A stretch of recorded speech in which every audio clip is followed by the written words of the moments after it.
I know scary stories are fun to read, but they can also be a warning. I want to tell my story, so that no one is stupid enough to make the same mistakes that I have. I'll make it quick. Do not take this lightly. I, for one, do not like talking on the phone. I don't know why.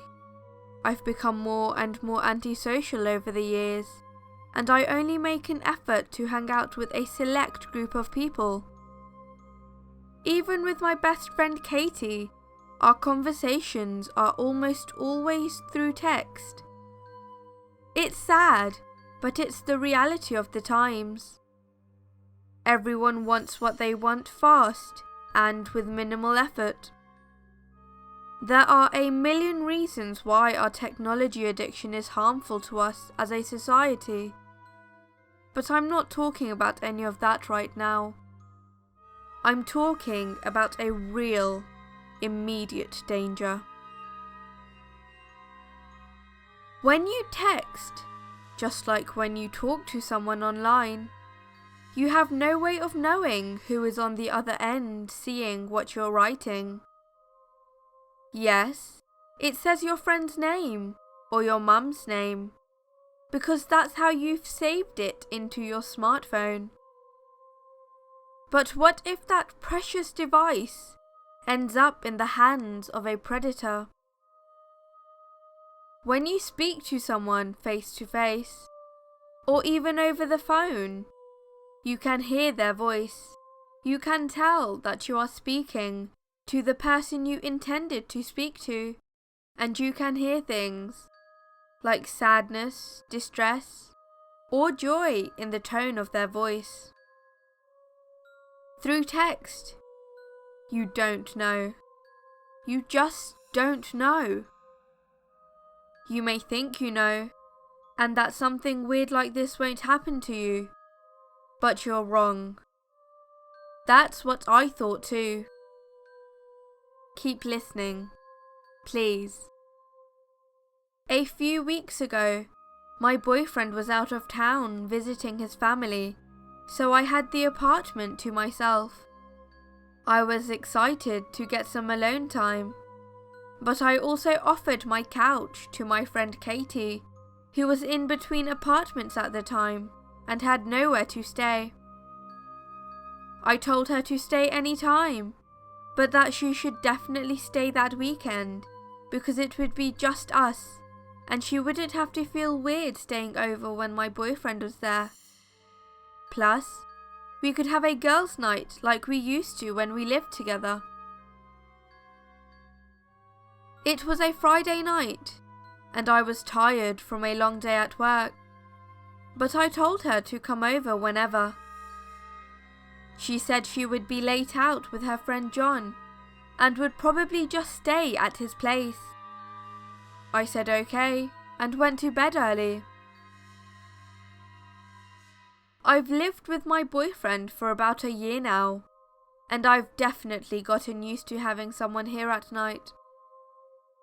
I've always been a little scared of the dark, and I'll admit that while he was gone I left on all the lights in the apartment, and I double bolted the front door and my bedroom door, and left the TV on. I'm a wimp, I know. That night, I fell asleep around 11 PM and woke up around 1 AM to a text from Katie saying she really needed to come over. It said, "Please, can I come over? I have nowhere else to go." I told her to go ahead, but to call me when she got here, and knock because I would probably fall asleep again. She said to just leave the door unlocked, and she would be quiet coming in and lock it behind her. I felt a little weird about it, because it was late at night, and I was being a little paranoid.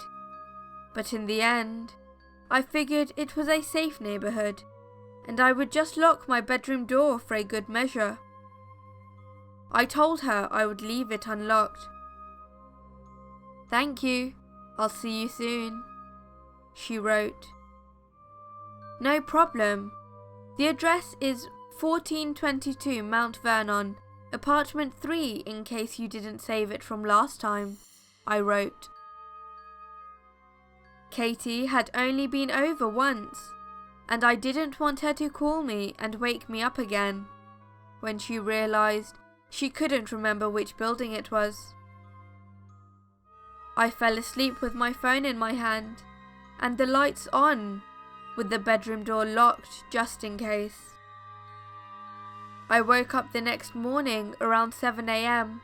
and needed to go to the bathroom. I checked my phone and saw that Katie had gotten in around 1:30 a.m. I'm here, she said. I opened my door and looked around. She was gone. The blankets on the couch were moved, so she must have slept over and left early for work. I made some coffee, and when I walked back into the living room, I noticed muddy shoe prints all over the living room rug. Gosh, Katie. I went to get a paper towel and saw that the tracks were leading over to my bedroom. There were muddy handprints on the door from the ground to the top, and most of them were on the doorknob. I immediately ran to the front door and locked it. Something was wrong. I knew something bad had happened, but I couldn't wrap my head around it. I called Katie's phone, but she didn't answer. Maybe something had happened to her, or she was just really drunk that night. But I needed to speak to her and see if she was all right. I called 3 times, and she didn't answer.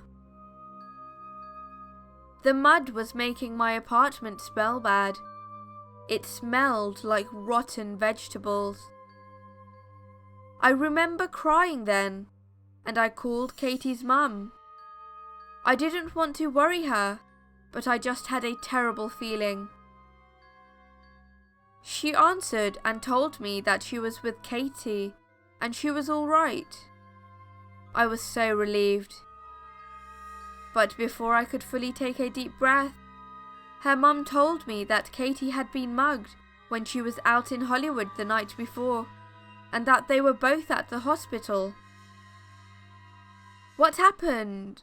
When did this happen? How did she get from my place to the hospital? I would have taken her, I said, feeling guilty for sleeping through it. Last night? No. She came right to the hospital last night.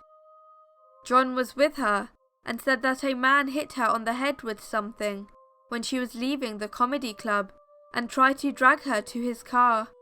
But John intervened when he caught up with her, and the man got in his car and drove away with Katie's purse. He took her phone and wallet and ID and everything. Thank goodness John was there. He brought her straight here. I could hear my heart beating in my ears. When did this happen? What time last night? I said. Her mum asked something I couldn't hear, presumably to John or the nurse. They say around 12 p.m. last night. I think I started crying again at that point. That was way before Katie texted me last night. Then my phone buzzed in my hand and I looked down. A text from Katie. I'm here. I'm outside the door. Why did you lock me out? I just had to get something from my car. Let me in, it said. I could hear Katie's mum still talking. She was saying Katie wanted to talk to me and that she would hand over her phone since Katie's was taken.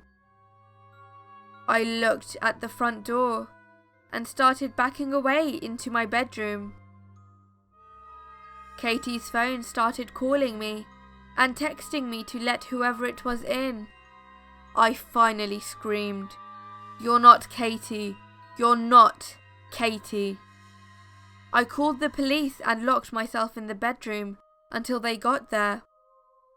They couldn't find anyone, and Katie's mum shut off the cell phone immediately because we kept getting strange calls and text messages asking us where we were and can I come over?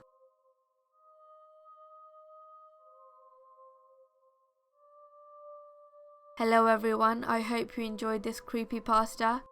If you did, please remember to leave a like below and also subscribe if you haven't already. As always, stay sinister.